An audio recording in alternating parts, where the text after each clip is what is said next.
Hi, everybody. This is Keijsers Koning YouTube channel, and we're going to be interviewing Eileen Maxson today. Eileen Maxson currently has the show Parent Trap up behind me at our Dallas location. And Eileen Maxson, just a little short bio on her.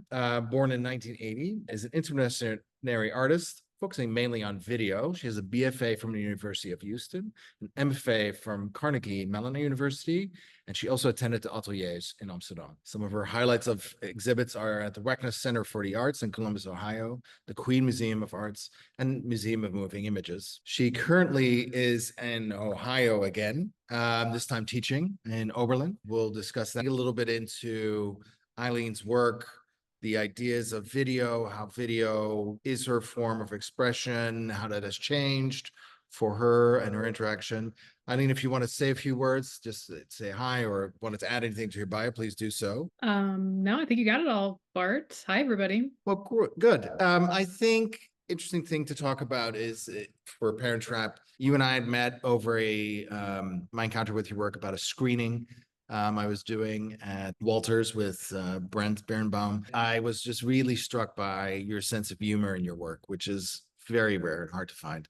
I also love video. Was really struck by when you visited me, we were talking about Parent Trap. You were discussing the politics around in the current state of affairs in America. And I was like, look, I wanted to do a show about this kind of void, and yours was just perfect because I didn't want to do anything shouting or ripping apart because I thought that was too obvious. And I thought your video where you're taking the values you're raised with and kind of questioning your parents with those values, since you don't really understand the choices that they make nowadays, at least in that regard.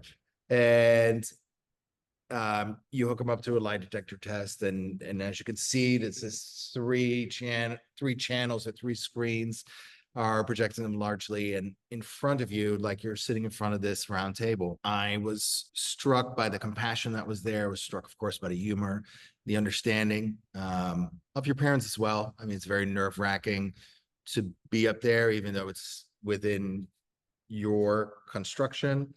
And we'll discuss that a little more because we had the great luck of having your parents here at a presentation throughout the exhibit. But I digress. The thing that I liked so much about the video is the timelessness of it, and I want to talk about that a little bit. I was worried is a big word, but I was curious, since it is such a timely subject matter. When we move past this, and let's hope we can move past this, what will be left of this? Is this a timestamp? Is it something else? And the more and more I watch the video, I think it's the longevity of it really appears to me.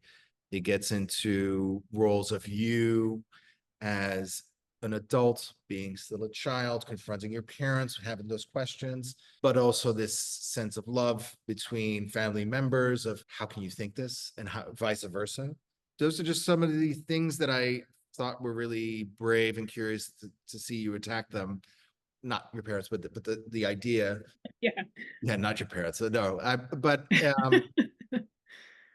and I'm really curious. I mean, we've spoken about this privately, but I was curious how you approached, and if you even thought about A, the timelessness of it, B, how do you set yourself outside of the realm of being a child, even an adult child, and being, at the same time being told what to do. These are your parents. So I'm just, it's that role always is there, and it's always weird. I mean, when I think about it in context, I'm a parent, yet I'm also still a child of a parent who scolds me a lot, my mother. But that's that's something else, and it's on tape. So I'll leave it a little bit to you. I know I give you a big chunk of things, but I'm just curious, kind of not just how this started, because we can see that, but more how you tackled it and how you set it up. Well, I mean, I think it's came out of, a problem that I've felt with my parents, and that,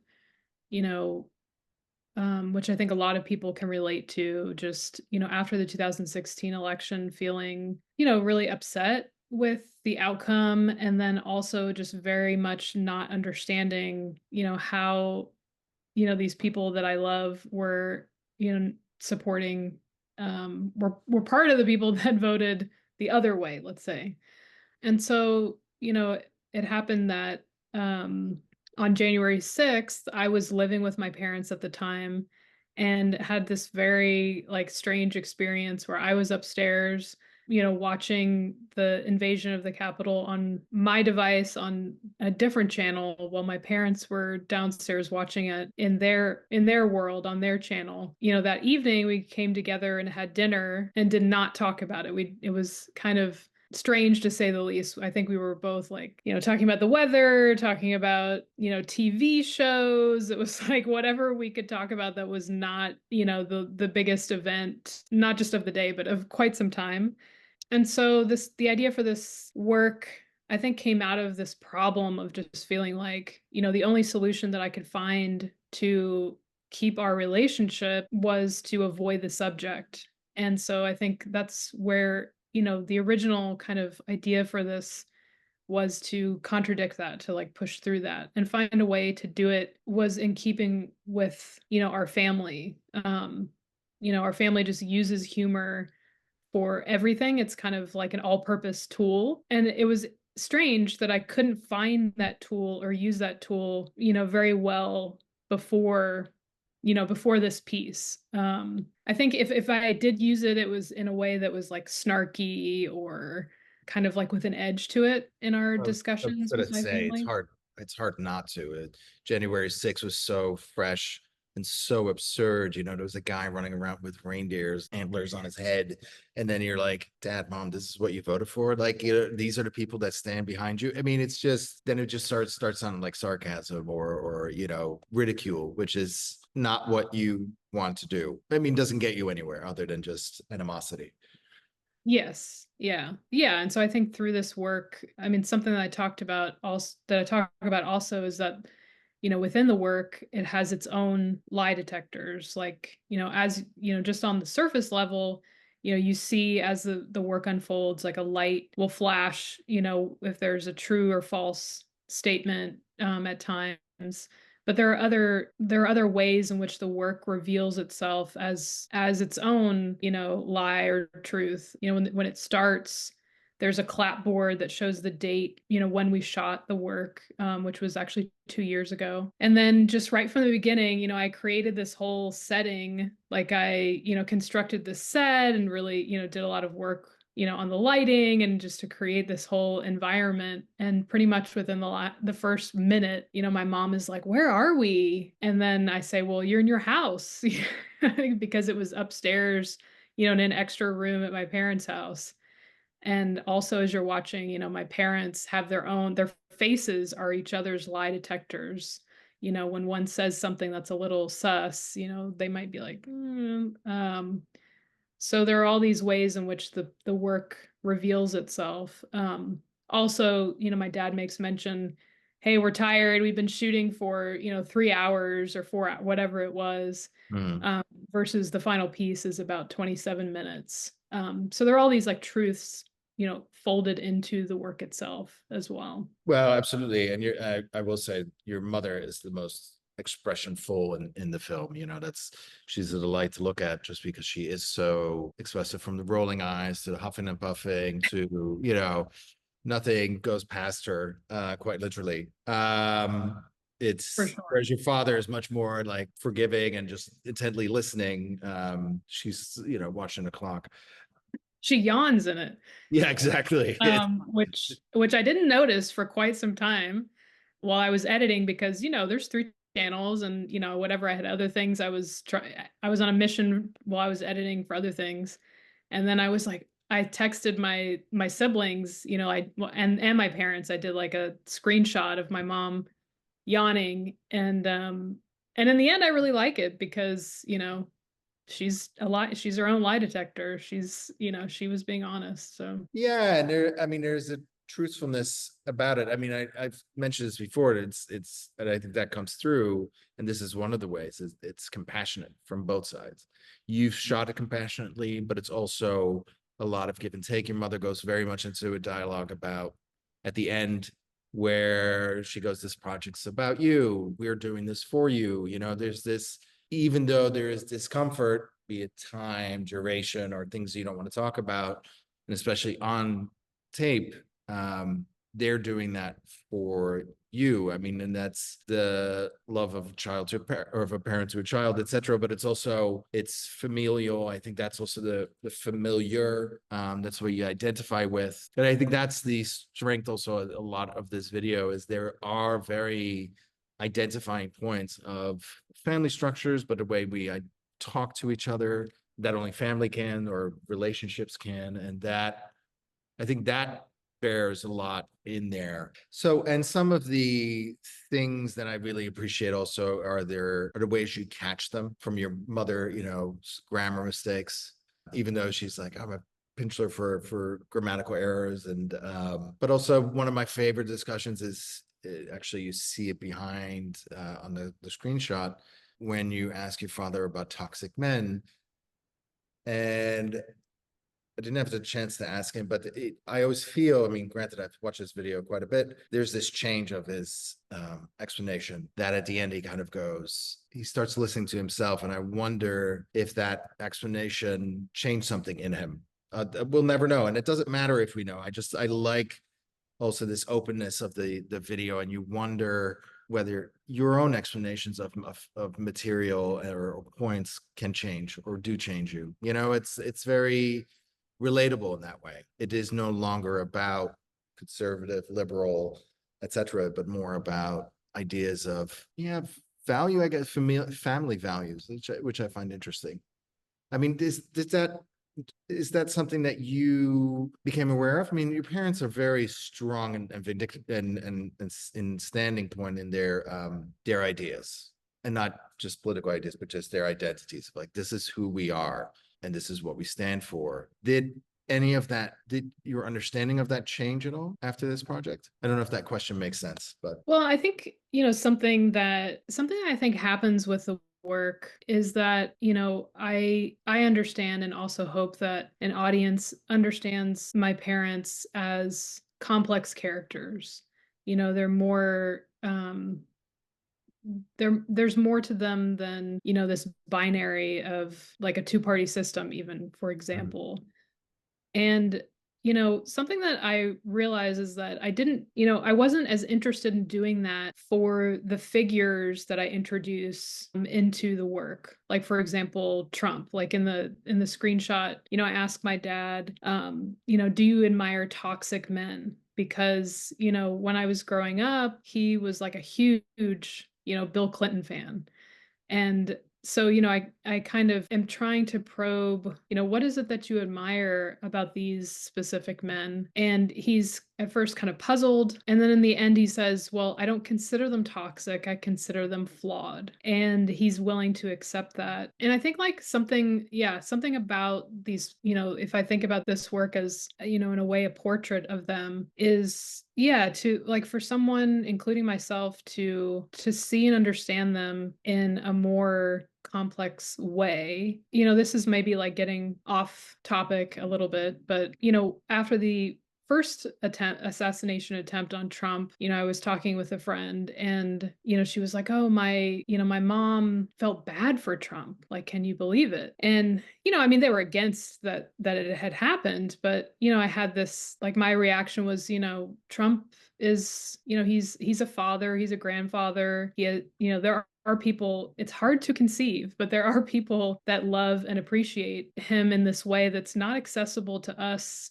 because of him as a public figure. And I think that's not something that necessarily I could have conceived, or I wouldn't have gone there myself, even maybe 2 years ago or something like that. Yep. So I don't think this work like changes how anyone feels about Trump or a public figure. Any other public figure, or like the Supreme Court comes up, for example, or I show a picture of the Pope and ask my dad if Trump is a better Catholic than the Pope. So I don't think any, like this idea of like timelessness, I don't think the work is really, for changing current events, or even it's more about, like transforming how I view and how others can view my parents as complex portrayals, complex people and characters. Yeah, it always makes me think that it's a statement, I forgot who said it, but basically an artist always creates a portrait of themselves. I mean, if you think about it in that context or that approach, this is a way of getting to understand yourself as well, in a way of like, hey, where do I come from? And these are maybe the two things that you don't understand. Like, that's why I always tell people, I'm like, these are the value system that she grew up with, and she's questioning that, even though she appreciates the value. So it's, which I think family is always tricky. I mean, it's a bunch of strangers in a room that are, you know, forced to love each other and relate. And it sometimes works and sometimes it doesn't. But I think it teaches you to be a better person because of that idea of compassion. I will say this is probably one of your most personal projects, wouldn't you say, as far as looking through your oeuvre, your overview of works? Yeah, I think like in the last 4 years, my work has, I think, gotten more explicitly personal. The body of work before this was based around, my parents flooded during Hurricane Harvey in Houston in 2017, and I made an entire kind of body of work about that, and also about this like kind of, it's a joke in my family anyway, this coincidence that the flood happened, my parents were flooded on my birthday, and then 2 years prior to the flood, my grandfather, like the patriarch of the family, died also on my birthday. um for a while it's still a joke, honestly, like, oh well, it's your birthday, who knows what's going to happen. You do get a lot But of blame in your family, don't you? blame. Your mother's weight issues, the flooding. It's Yeah. tough life. Well, yeah, we're always looking for opportunities to blame each other for everything. So And the work you had mentioned was the my mom knows her stuff, where it goes into a box she can't see and feels the objects that you had rescued or taken from the flooded area, and she literally knows every single object. It's stunning and funny, but it's, as much as I enjoy that video, it's that I walk away more from as knowing more about your mother than this video, The Parent Trap, where I start to learn also a lot about dynamics of you and as an artist, and as this role within the world. I'm curious, there's a couple of things in your video and works that I was looking at, in older works, and I rewatched Disc 2604 and was kind of struck by the similarities of the presentation, how you set things up. I mean, this question, I guess, is twofold. How do you go about your setting up your videos? You set them up as almost like TV shows, very dry theatrical, the very early, 90s bare bones, but then the details really come across, the choice of color in the background, the framing. I mean, it looks like a simple tripod until you rewatch your videos like 2 or 3 times and realize, like, hang on, there's like 5 different cameras that must have shot this. The complexities all of a sudden evolve out of them. I guess my question is, how do you set up your video works in general? Like, what is some of these premises? It seems to be very controlled areas. Is that something you seek out? Is that incidental? well, I mean, I think definitely, I think about like constructing the space in which the video happens is something that I definitely put a lot of thought into, and like, this creating this kind of set for each video is always an important part of the process. That, like in one of my like earliest videos, tape 5925 Amy Goodrow, it's really as simple as just like a yellow wall, and like I wore a black wig. But I think, yeah, color, and then also later, building more like sculpturally, like in this video, which I called Distance Education, I made these fake like half books that I put behind me. So and it does have this like precursor to, early pandemic, where it was so fascinating to see that, and then also read about like people buying bookshelves. Like I'd like, my COVID bookshelf, and then there are these whole businesses, around, selling books for bookshelves and COVID backgrounds. And what I did is, to create the set, I asked people that I felt both connected to and disconnected in some way, to give me a list of their favorite movies. And so the titles behind, like in the books that I created, that I'm performing in front of, those are the titles of the books, that I made these covers, and that's what comprises the background. And so I think I do really love, I think this is like the most kind of detailed, like in that way, process of, using of creating a background.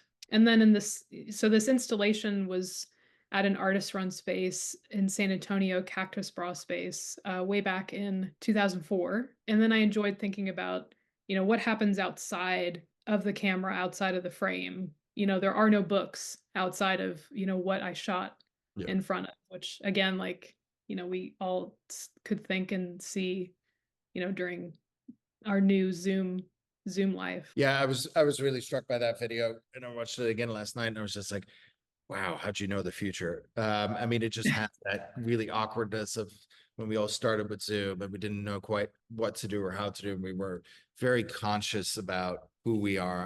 Well, it started with distance education. I watched, like, when I was an undergraduate, I took, I think, like a cinema studies class via tape, but they would broadcast it on public television. So I would tape it at like 3 in the morning, and then I'd watch my class or go to the library and watch the recordings. And so that was how I took, maybe like a couple classes.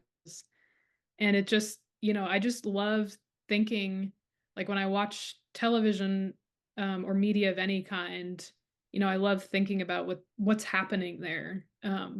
Like the students that were there, like super bored and like, putting their little buzzer to use the microphone, or like another example, during the Brett Kavanaugh hearings, there was a point where the camera person for C-SPAN or whatever, turned the camera away from the quote action just to show the emptiness of like the Republican side of the hearing. And so these choices, like the idea that, making images and whether that's still or moving is always a creation. There are choices that are happening both in like terms of backgrounds and cameras and lighting, and but also in terms of what you show and what you edit. I love thinking about all that. It's funny you bring that up. I mean, how every component counts, because the biggest consistent component within most of the videos is yourself, of course. Did you do any acting or before or anything? I was just curious. I took an intro to acting course in graduate school. So when I was at Carnegie Mellon, which by that time I'd already made distance education and a bunch of other. Yeah. And it was both like my favorite class. I mean, I loved it, but it was so terrifying. Like performing in front of people, especially then, before I had taught, really, or you basically teaching a class is like doing a performance every day. So it was terrifying, and in some ways I hated it, but it was like it was also my favorite. So that's the only kind of like acting class that I've done. No, because you really play roles. It's kind of curious. It's the more and more you look into your videos. Yes, I can see components of you, but I never see you actually on the video. Like even with Parent Trap, you're playing a moderator or almost judge, not judge, but a judge of a game show host, for example, protected witness down to cash curses.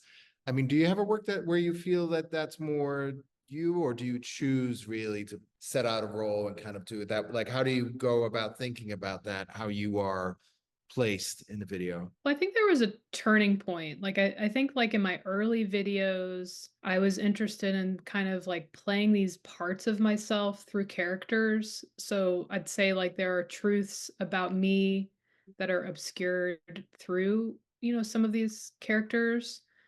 And then, at a certain point I started to, I think, become more interested in, playing myself. So and it also kind of tracks with, like our experience of just being on social media, or like, everyone is performing themselves, and not everyone, but a lot of people are doing this like basic performance of themselves for, an unseen audience or an audience of their followers or what have you. And so I think like with Parent Trap, it's kind of changed in a way in which I appear more closely as myself, but I'm still, performing a role. So there's still this, I think, kind of tension between like revealing and obscuring who I am. Yeah, I mean, with Parent Trap, I think you put your, at least for the final results, you put yourself really into another role. I mean, your parents sometimes try to pull you in because they're like, well, you're my daughter, I see you, and you need to, relate to this. And where you're like, you can clearly see that you're like, no, I can't go there, because then it becomes this inner conversation that nobody can relate to, or draws away from what's actually being explored. Um, Well, yeah. So I mean, part of the work was, it was intended, like in the beginning, I said, okay, they asked me questions as well. So there was a separate part of the shoot where they asked me questions, which I ended up cutting from the final work. So it became an important part of the experience. Like I think about it as the work is the experience that my parents and I had together shooting this. Then there's the editing, and then there's watching it, the final work together, and there's this real, I think, transformation for each of us over those three kind of like categories. And so yeah, when the questions that my parents asked me were much, I think part of it, I didn't know them in advance. It was similar to how my parents didn't know what I was going to ask them. But in a way, it felt unfair because this was my construction, that they, didn't have that kind of like top level thing happening. And it also was, I think maybe I was uncomfortable too with some of that feeling of like, oh, well, this is important for us. This is an important question for you to ask me, but I don't see how an audience can enter into the conversation that they wanted to have with me. So yeah, so I think that was part of what didn't quite work with that footage for me. would you say that's because you had a bigger picture in mind, or would you put it more on discomfort? I think more the bigger picture. Okay. Um, I think the discomfort is that feeling of knowing like what someone can enter and not enter. Like we Yeah. kind of joke in my family that my mom has like can sense an audience. Like she knows her audience. She knows, when she's losing somebody, or, she just has this kind of like innate sense of audience. My dad, on the other hand, we tease him that he doesn't He's his own audience. Yeah. yeah, so my mom, and they're like when my dad was working, he had to give speeches, and my mom would be sitting in the audience literally going like this to him, like, all right, sit down, everybody wants to eat, whatever. And so they have this mixed ability set. So I think it was more that, like, where I could feel like this is not what I envisioned, or this isn't going to fit into this bigger picture, or like this object or experience that I wanted. Yeah, I mean, you're an active director, as at the same time. And when I said, yeah, bigger picture, I meant more like the final result of what you want, which is a video. I mean, it does kind of get into that conversation, and there's not really a better word for it, but the timelessness of it, I do think you're aware of where something, and when your video enters something, it's not even too personal, but just too self-referential, I guess, where it still goes into a general understanding, which I find that, I mean, that's a very sharp edge to walk on, and it's very admirable that you're able to do that, and that you dare to do that. I mean, and that's, I think, for all your videos, they could very quickly escalate into kind of a self-indulgence of just like, me, this is, and this that absorbs, and it's like, oh, okay, lady. But there's you always walk away with this otherness and this other relatableness of it. I mean, I think if you look at like things like the Cinderella series, because you're outside of it, but that you tackle this subject matter of like, the world's never perfect. There's always mistakes. And you mentioned something before we started, something about failure, and that your work is a little bit deals with failure. And I wanted to talk a little bit about that, because it's not something I saw or understood as such. So could you explain that a little bit, your concepts of failure within the work? Well, I mean, I think part of it is like being willing to be the butt of the joke is something that I for example, admire about my mom. Like my mom will always be, she's always willing to be the one is the butt of the joke. So I think that's something that came to mind while we were talking. And, with failure, I think, I think about like in the early works, technology is basically just interfering into my ability to communicate and to connect with other people, in tape 5925 Amy Goodrow. It's a application to the real world on VHS that's being fast forwarded. So you never really hear my full story the character is giving.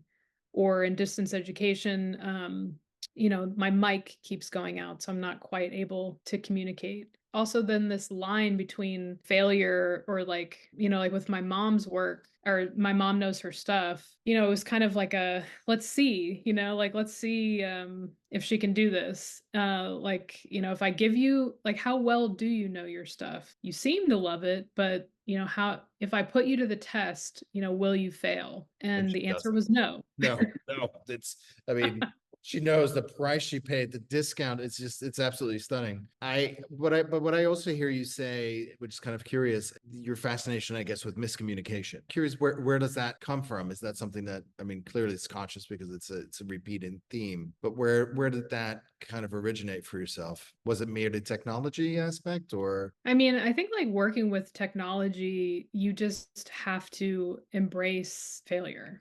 I mean, it's just like it's things are literally breaking or malfunctioning constantly, troubleshooting. It's just something that, you have to accept. And, in a way, I mean, I think that that's something that all of us have to accept just about life, as we like grow up and, get older and et cetera, our bodies are eventually going to fail us. That's just something that a fact of life is death. So I think that's also kind of making these links between this more bodily experience, like my body and technology, and like how those things connect and also depart from one another is something that I think about. You're right. I mean, especially dealing with video, there's so much control, but you're trying to control absolutely things that are uncontrollable. I mean, I guess malfunction might be a better word for it. Even malfunction in communication, malfunction in being. Failure to me is always an ending, a finality that I just don't see in the work. I see a lot more perseverance and Well, I mean, I think maybe you're right. I think maybe that failure is an acceptance, right? Like it's like, you have yeah, it's failed. defeat. It's done. Um, I failed. I fucked up. yeah, That's I it. failed. It's done. So, It's um, kind of burn the road and you move on. But that's not what you do. It's much more rolling with the punches, so to speak. yeah, and well, I think it's staying optimistic. I'm very hesitant to call myself optimistic, but that, even though these things, are breaking down or falling apart or what have you, that you have to just keep going and keep reaching for something else, keep reaching for change, or like personal change or change in your relationships or, connecting with other people, kind of answering, well, what are we doing here? What am I doing here? What is my purpose? And not just accepting like, I guess I'm quoting Samuel Beckett there, like nothing to be done, nothing to be done. Yeah, but your work, because your work is definitely not fatalistic. It deals with pain, it deals with death, it deals with life and all the things that get messy and dirty, but it's more like the more scrapes you get, the more you get up, I feel. Yeah, and I also think there's just something I remember something a friend showed that Amy Goodrow to their class like, along like maybe 20 years ago. And he sent me the feedback that the students had. And one of the students wrote something like it's interesting. She's such an ordinary looking person. And and and we laughed about it. And but there is something about that also, like putting ordinary people, I'm not conventionally a person that's going to appear on your screen, but like, putting myself, my family, in this context or on this in this spotlight, that the domain of more, attractive people, more younger people, whatever. So that's also, I think, part of. Yeah, I think I understand where that comment came from. because I think it's more that you play a role. Like in all your videos, whether you're wearing a mask or this forming for yourself, you're very well how you are framed and how you're cut and bring that across, whether it's a deadpan presentation or whether it's a, you know, you have some very grotesque videos, but then you have this very plain delivery that you're kind of like, you're looking at it, you're like, you're discomforted, not just because of the look, but just actually because everything's so normal and your relationship as a viewer with you to subject matter is normal, whatever that may mean. But it's, there's something that is disconnected. I mean, and I guess with Parent Trap, it's because you're, you know, you play this judge, but I mean, in all your videos, you know, your hair is styled a certain way, what you wear is really chosen. Okay, it doesn't have a boa feather and is flamboyant in any of the sense, but I do think it's very framed out for you to accentuate the, I guess, that you're an object within this setting. You are just a vessel that's going to help translate these steps where you want to get to. I mean, they're personal journeys, but you're not writing a diary out, you know, you're not spilling out like these so extremely personal things that it becomes about that. So that I think that's maybe the idea of ordinary. Well, yeah, and I think maybe when you were just talking, I was thinking about how my parents and I, like how I selected what we were going to wear, for Parent Trap. It's definitely not, it's very subtle. It's not, we're not wearing, the fanciest things, but I put a lot of thought and attention into the tones and the colors that are within the work, and what do those bring in terms of an interpretation that I would want. You're a minimalist videographer, and if anything. Yeah, it's all very like I don't there's not camera movement. It's No, but your work is, and hence the details become very important, and the way the angles are taken. I mean, it's not something you pick up initially when you see the first video, but I do think, and maybe it's in the editing room, etc. But the more and more I watch even things like Parent Trap, the more I see, and that's because there are different ways of cutting and angles. I mean, it's not straightforward. There's nothing straightforward about your work, even though it's a, headshot. And when you describe it, you're like, oh, it's going to be 3 people at a table. Okay, what's up? And then when you see it, it's like, people are like, oh, wow, how many times can you watch it? And I'm like, well, clearly a lot because I've seen it, but it's like every time I still see something different. I'm like, oh, wow, I never saw that tint in the back. And, which brings me a little bit to my next question, and we touched on it before, but I would like to bring it back, is the ideas of sets, and not just you building sets, but also how do you think about them within the environment? And let me just broaden it out a little bit for the audience, in the sense that, we Parent Trap, we both decided we wanted something different. We talked a lot about this idea of a round table, thinking about, okay, is this going to be like a TV setup, like a Sunday morning TV show where you feel like you're watching these people around the table?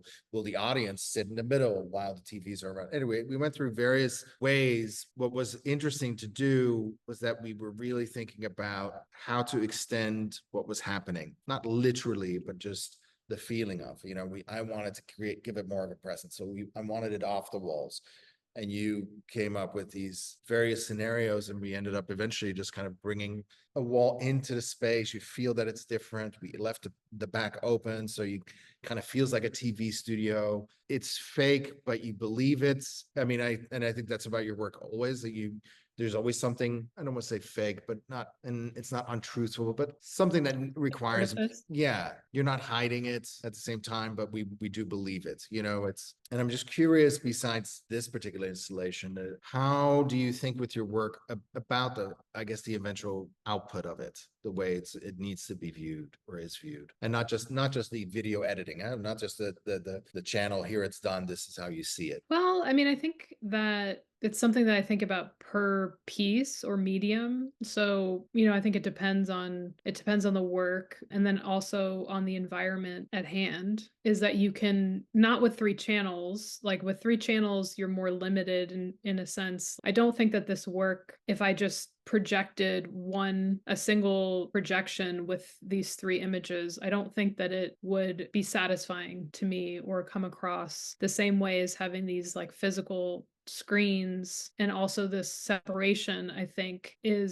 important also to the work, this kind of autonomy of, my parents and I, but also this kind of interconnectedness that we have is something that I think makes that decision make sense to me for this work. But yeah, I do enjoy, like with distance education, like this, what's happening outside of the screen, like the books are only arranged for the image or for the camera. So I think having people kind of place themselves with similar kind of questions space is something that I definitely enjoy doing. So you don't generally tend to make your work with a final result in mind that you necessarily want to mimic or repeat. You mean like sculpturally, like in a Yeah, space? sculpturally. Just, I mean, I guess my question comes because there's so much control in the sets that you create. They are very sculptural. They are very set up. I was just curious if that goes beyond just the screen. And I guess I'm not even talking about like, okay, it needs to be 3 screens and then,